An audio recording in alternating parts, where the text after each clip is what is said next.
السلام علیکم فرینڈز، اب ہمارا سفر غار ثور کی طرف ہے۔ غار ثور وہ غار ہے جہاں پر حضور صلی اللہ علیہ وسلم اور حضرت ابو بکر صدیق نے 3 دن پناہ لیے تھے۔ جس گھر میں وہ اندر جانے کے بعد مکڑی نے جالا ڈال دیا تھا اور کبوتروں نے انڈے ڈال دیے تھے، یہ آپ نے سنا ہی ہوگا۔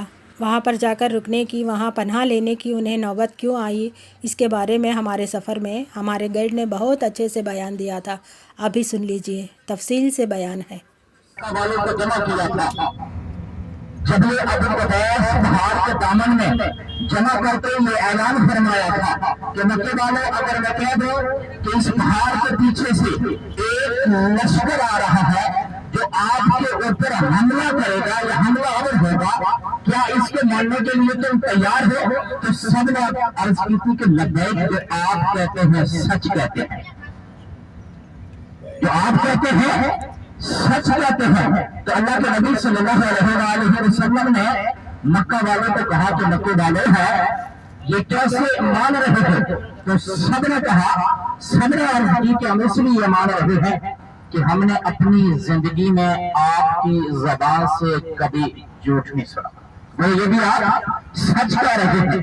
تو اللہ کے نبی صلی اللہ علیہ وسلم نے مکہ والوں کو کہا کہ مکے والوں یہ جانتے ہو کہ میں نے ہمیشہ سچ کہا، جب بھی بولا سچ بولا، آپ نے جب بھی میری زبان سے سنا سچ ہی سنا، اور یہ بھی جان لے کہ یہ بھی میں سچ کہہ رہا ہوں۔ اللہ کو وحدہ لا شریک مانے، اللہ وحدہ لا شریک ہے، اللہ کا کوئی شریک نہیں ہے، اللہ کا کوئی ثانی نہیں ہے، اور اللہ کے اوپر کسی کی بادشاہی نہیں ہے۔ ساری کائنات کا بادشاہ اللہ ہے، اور میں اللہ کا آخری نبی ہوں، لا نبی بعد، میری بات کوئی نبی نہیں آئے گا، انا خاتم النبیین، میرے اوپر نبوت کا خاتمہ ہو چکا ہے، اور قیامت تک آپ کے اور ہم سب کے پیارے آقا صلی اللہ علیہ وسلم کی امت چلے گی۔ آج یہ ذرا جیسے یہ پیغام پہنچا، جو کچھ دیر یا کچھ منٹ پہلے کہہ رہے تھے آپ جب بولتے ہیں سچ بولتے، یہ کون گواہی دے رہا ہے؟ مکے کے کافر گواہی دے رہے ہیں، مکے کے مشرک کہہ رہے ہیں۔ کیا آج کے کافر اور مشرک کہہ سکتے ہیں کہ مسلمان سچ بولتا ہے؟ نہیں کہہ سکتا ہے۔ آج علامہ اقبال نے کہا تھا تم وہ مسلمان ہو جنہیں دیکھ کر شرمائے یہود، تم وہ مسلمان ہو جنہیں دیکھ کر شرمائے یہود۔ ہمارے حالات آج یہ بن چکے ہیں۔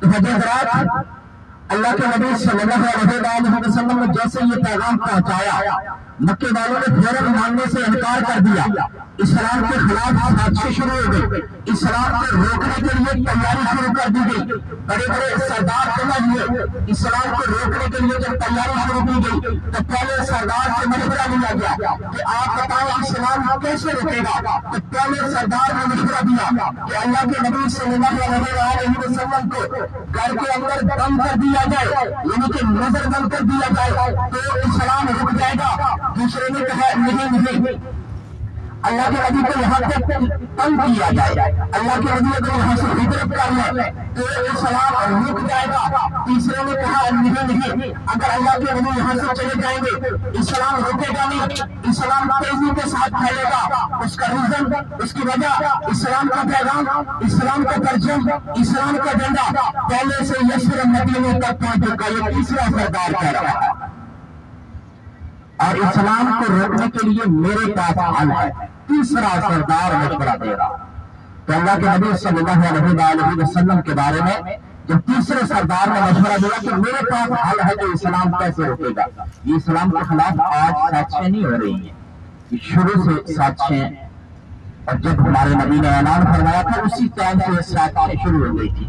تو تیسرے سردار نے مشورہ دیا کہ اللہ کے نبی صلی اللہ علیہ وسلم کو معاذ اللہ، نعوذ باللہ قتل کر دیا جائے، شہید کر دیا جائے تو اسلام رک جائے گا۔ مکے کے سب عواریوں نے، بڑے بڑے شیطانوں نے اس پہ لبیک کہا، اور نوجوان لڑکوں کے ہاتھوں میں ننگی تلواریں دی گئی اور کہا گیا کہ اللہ کے نبی کے گھر کے باہر آنے جانے والے جو رستے ہیں ان پہ کھڑے ہو جائے، اور جیسے اللہ کے نبی کو دیکھیں ان کو قتل کر دیں، شہید کر دیں۔ آج حضرات جب زمین کے قتل کرنے کی شہید کرنے کی تیاریاں مکمل ہو چکی تھی اللہ پاک نے آسمان پر بچانے کی تیاریاں شروع کر دی. کیوں؟ اس کا معبود تھا, اس کا نبی تھا. محبت کے ساتھ ایک بار درود پاک پڑھے. کسی بھی ایک چھوڑ جب میں دیکھ رہا ہوں کہ نیند کے غلبے میں شیطان کی کوشش رہے گی کہ آپ کو سلا دیا جائے, تو سنا لیں کسی بھی ایک چھوڑ کے اونچی آواز میں درود پاک پڑھے تاکہ مدینہ پاک کا آواز جائے. اللہ صلی اللہ.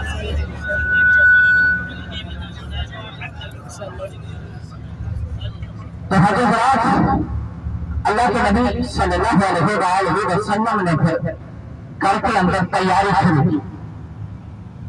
جب تیاری مکمل ہوئی تو حضرت علی کو کہا کہ اے علی آج آپ میرے بستر پر آرام فرمائے, صبح مکے والوں کی امانتیں لوٹا کر اے علی تم بھی یسر مدینہ کی طرف آ جائے. کس کی امانتیں؟ آپ نے اور ہم سب نے سوچنا ہے جو بڑے لمبی تلواریں لے کے کھڑے ہیں, جو قتل کرنے کے لیے تیار ہے, جو شہید کرنے کے لیے تیار ہے, ان کے لیے ایک شہید کو تیار کیا جا رہا ہے. وہ بھی کوئی عام شخص نہیں جس کے بارے میں اللہ کے نبی فرماتے ہیں میں علم کا شہر ہوں, علی اس کا دروازہ ہے. میں علم کا شہر ہوں, علی اس کا دروازہ ہے. اور حضرت علی بھی کہتے ہیں میں بھی ساری زندگی آرام کی نیند نہیں سویا تھا. اسی دن میں آرام کی نیند سویا جس دن حضور کے بستر پر میں نے آرام فرمایا, اور اسی دن میں آرام کی نیند کی ہے. حضرت علی کہتے ہیں جب بھی مجھے نیند آتی تھی تو دل میں خیال آ جاتا تھا کہ کیوں شاید کہ میری زندگی کی آج آخری رات ہو, تو نیند سے بہتر ہے عبادت. کیوں نہ میں اپنے رب کی عبادت کر لوں, کیوں نہ میں اپنے رب کو تسبیح کر لوں. حضرت علی کہتے ہیں اس دن سنیں صحابہ کا عقیدہ سنیں. حضرت علی کہتے ہیں اس دن میرا یہ ایمان بھی تھا آج رات کو سونا بھی ہے, صبح اٹھنا بھی ہے, مکے والوں کی امان کو لوٹانی بھی ہے, یسر مدینہ تک مجھے موت نہیں آ سکتی. تو میرے نبی نے فرما دیا, آپ کے اور ہم سب نے آپ سب کے آقا نے فرما دیا.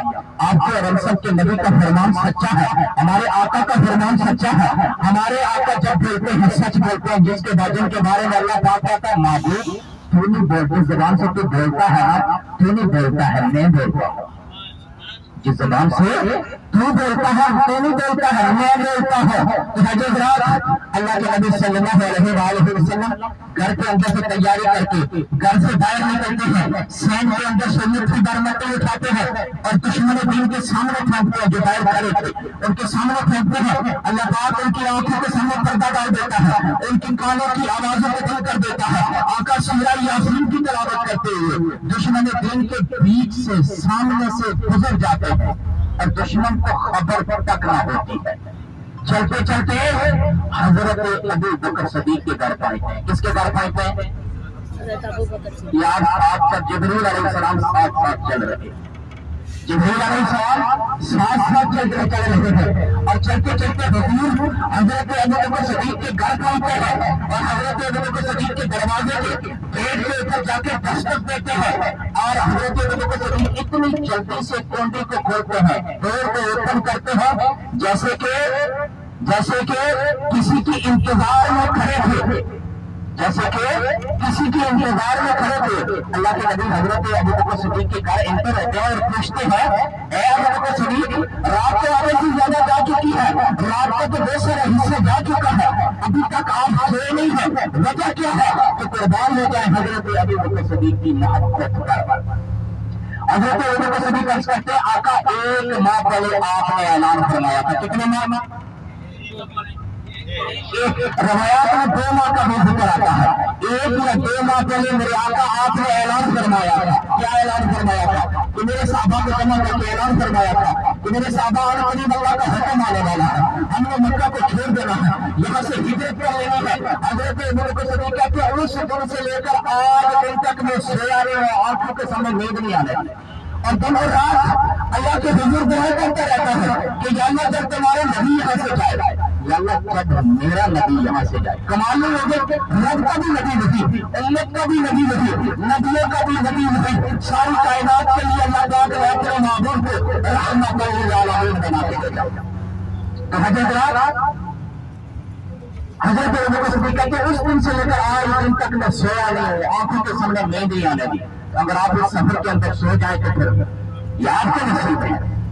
تو حضرت اللہ کے نبی حضرت ابوبکر صدیق کو کہتے ہیں ابوبکر صدیق چلو اللہ کا حکم آ گیا ہے, اللہ کا حکم آ گیا ہے, چلو سفر شروع کریں. اور حضرت ابوبکر صدیق کو اللہ کے نبی ساتھ لیتے ہیں اور سفر شروع کرتے ہیں. چلتے چلتے جبل سور پہنچتے ہیں. کہاں پہنچتے ہیں؟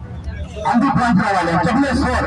جب جبل سور پہاڑ کے نیچے پہنچتے ہیں تو اللہ کے نبی کے حضرت ابوبکر صدیق دیکھتے ہیں کہ اللہ کے نبی کے پاؤں مبارک نوکیلے سخت پتھروں میں لگ کے, سخت زہروں میں لگ کے زخمی ہو چکے تھے, پاؤں کے نیچے ورم آ چکے تھے, پاؤں کے نیچے چھالے پڑ چکے تھے. حضرت ابوبکر صدیق عرض کرتے ہیں آقا اس سے آگے میں آپ کو پیدل نہیں چلنے دوں گا, آپ میرے کندھوں پہ آ جائیں. اور حضرت ابوبکر صدیق نے اللہ کے نبی کو اپنے کندھوں پہ اٹھا کر پاؤں کی آگے والی انگلیوں کے بل, قدموں کے بل, پنجوں کے بل جبل سور پہاڑ کی ہائٹ تک لے کے گئے. پورا قدم زمین پہ رکھا. اس کا ریزن, اس کی وجہ دشمن قدموں کے نشانات پر پیچھے پیچھے آ رہا تھا. اور حضرت ابوبکر صدیق کی محبت یہ گوارا نہیں کر رہی تھی کہ دشمن کو قدموں کے نشانات ملے اور دشمن آقا پیارے آقا صلی اللہ علیہ وسلم کو کوئی نقصان پہنچا دے.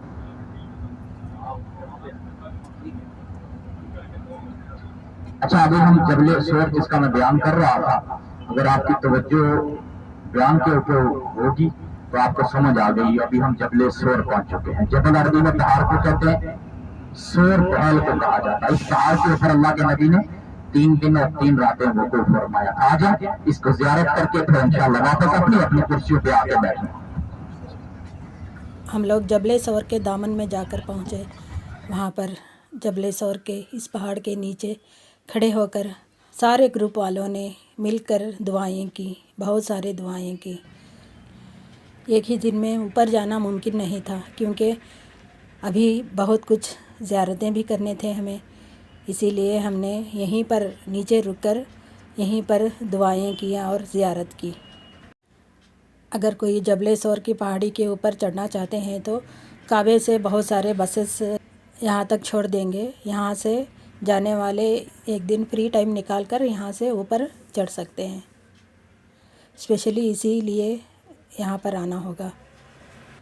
ذرا اس پہاڑی کی اونچائی تو دیکھیے. اس پہاڑی پر حضرت ابوبکر صدیق نے حضور صلی اللہ علیہ وسلم کو اپنے کاندھوں پر اٹھا کر, وہ بھی پیروں کی انگلیوں کے اوپر لے کر چڑھے تھے.